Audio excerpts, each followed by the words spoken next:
Did you know that atheism relies on a handful of intellectually bankrupt slogans that its adherents just regurgitate with little to no critical thought about? The most prominent example of this is the slogan, God of the Gaps. Atheists run to this slogan because they read it on a Reddit post somewhere, and then they think that it's a get-out-of-jail-free card for any type of argument that a theist might use. So let's briefly talk about why this is a dumb slogan. In our everyday lives, we often use what is called abductive reasoning, or reasoning in which we make inferences to the best explanation. This is used in history, forensics, philosophy, science, and just our everyday lives. And the idea is that we take a set of data and we try to find out what is the best explanation for that set of data.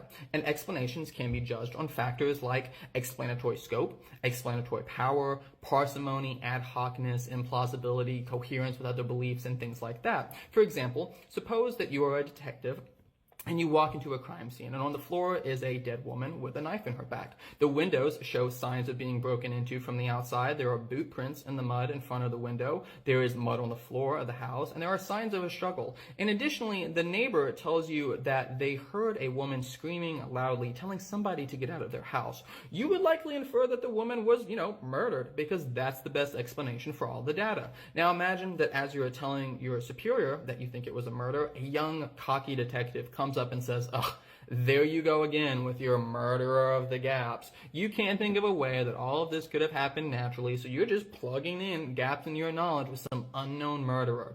This would be immensely stupid, and you would likely not give them the time of day. But suppose you ask that young, cocky detective what their proposed explanation is, and they just shrug their shoulders, and they say, "I don't know, but I'm not going to conclude that a murderer did it just because I can't think of anything else." This is even dumber. I mean, it would be one thing if he actually had a competing explanation to offer, but he doesn't even have that. You are concluding that there was a murderer based off of what you know about the world and your knowledge of how improbable it is for all that data to line up in the absence of a murder.